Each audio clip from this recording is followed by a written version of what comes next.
Hey, what's up, guys? I'm back for another deck profile here. I want to keep rattling off my decks. I just think it's some fun decks, whatever here nor there. This is one of the fun decks. It's actually a very competitive deck in my opinion. I'm not quite sure why people don't play it. I think it's just very good. It's very good at breaking boards. Always going second deck. Going second deck is my favorite. But it's Gren Maju. And especially since the Relinquished Link 1 came out, the deck's just even better. So obviously I'm just going to get right into it. Obviously 3 Gren Maju, the boss monster of the deck. A lot of the time, like, you summon this and it's just game, or like, this is the last card you summon and then it's still game. Or there actually has been occasions where, like, you'll set this and then they're just like, oh, he loses. And then they attack it and then they lose because it's so fucking big. And then the hand traps, I'm going to go in second deck, of course. 3 Dimension Shifter. This card is just so fucking good. Like, this is like one of the decks that like abuses it to like its full potential. I'm not quite sure like more people aren't talking about this deck just because, or playing it for that matter. Like, I know it's not cheap or whatever, but it might be budget to some people. It's just a fun deck for me. But I think this deck's really fucking good. This card doesn't get enough attention. Because like you'll just sometimes use D-Shifter and then the game's kind of over with, you know what I mean? So the other hand traps, 3 Nibiru, that's pretty standard, and then the 3 Phantasme. I do play Lightning Storm, and I feel like this card with Lightning Storm conflicts, right?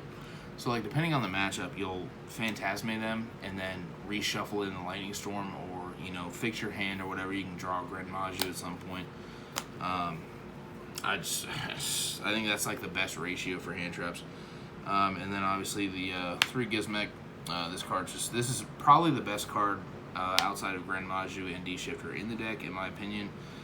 Just because like you go second all the time, so a lot of the time in your opponent's end phase you just Gizmek them. Just so there's 8 banished. You start with a card, then you can manage 3 from your extra, pop a dude.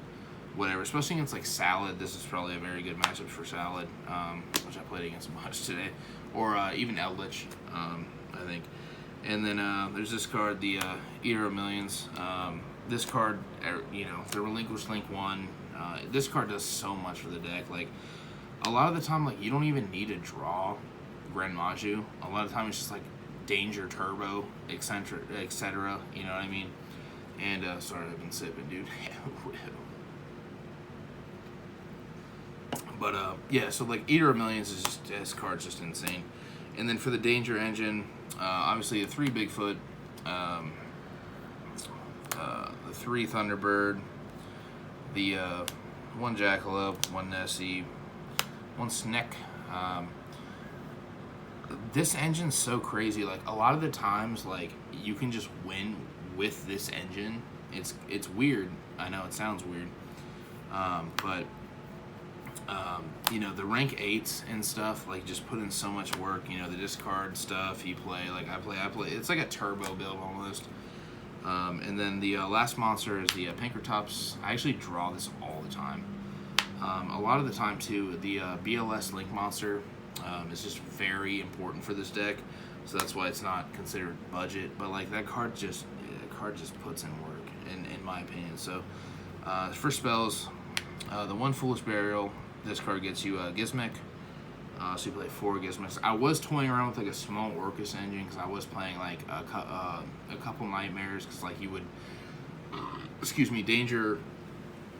danger reveal with like Nightmare in hand, discard it, summon Danger, and getting locked into darks isn't that bad because your only normal summon and special summons obviously doesn't pick your normal summon, but the special summons are all dark except for like a couple of the cards in the extra deck.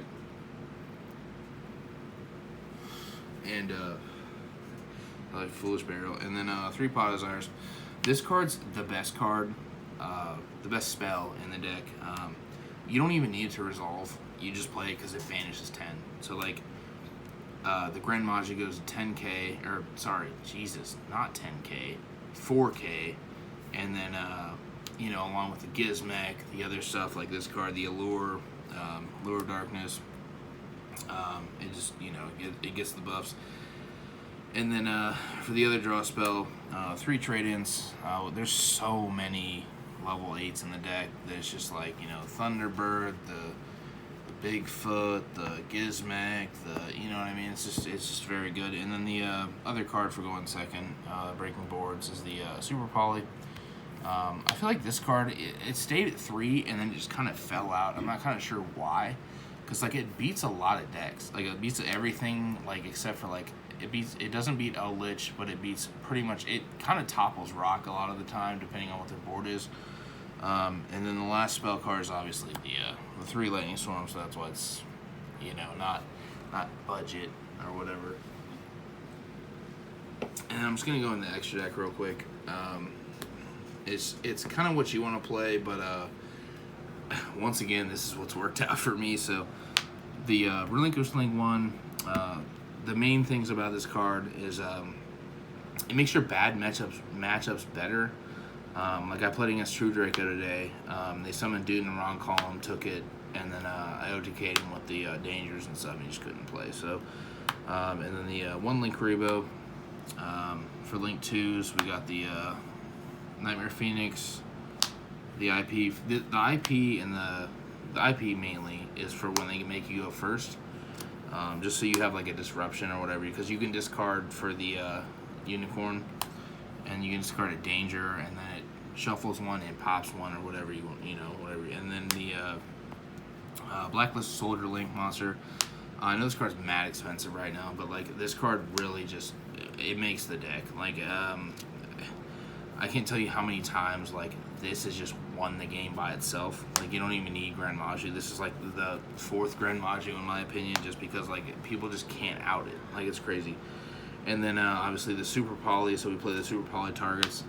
I want to talk about this in a second. 2 of the Adignisters, 2 of the Starving Venoms. This, I've swapped this in and out a few times for this or Boral Sword. I don't play Boral Sword currently, but just because it hasn't come up yet, so, you know, it might come up. I'm going to keep playtesting with this. It might come up, but... And then for the rank 8s, the 1 Nigirsu, 1 Titanic Galaxy. This card's just wild. Like, a lot of the times, like, you have to play the deck to understand what I'm talking about, but, like, you would leave them at, like, 1100 or something, because you have to do math every single time it's your turn. This card attacks directly, you know, negates whatever, and then this card, too. This card's kind of like Dweller. It's not as good as Dweller, but it gains 100 attack for each monster in the graveyard, plus they can't special monsters from the graveyard until the end of their turn. So that card's just broken. So, you know, let me know what works for you. I do want to play Boral Sword. I think it might come up in the future, but like a lot of the times you don't summon. Also, you're Nibiru proof a lot of the time. You just won't get Nibiru ever, because I think this deck, the most I've summoned is probably 4 times, I think, in one turn, just because there's so much damage from so many cards that I just think it's just, you know, whatever. I would show you a combo video, but this deck's kind of just straightforward. There's no combo. It's just literally you go second, break their board, and then you win the game. So, you know what I mean? And there's so many cards to just dig for Gren Maju. You know what I mean? So, and the fucking fact that your opponent knows what's coming is the best part. Like, they're just like, he's just trying to get to Gren Maju. And a lot of the time you open Gren Maju and they don't know. And that's when they like start to stop everything. They fucking stop the links, they stop the dangers. I've had dangers strike. Like, I was like, what are you striking? Like, what are you doing? Solemning them, you know, not solemning dangers, but like the Dingirsu and stuff, you know. I think one of the most important cards, by the way, in the extra deck, other than the BLS, is the Nightmare Phoenix and the Relinquished. Those cards come up so much repeatedly. But yeah, dude, let me know what you think. Leave a like, comment, subscribe. Thanks for watching my video. I appreciate it. Wow.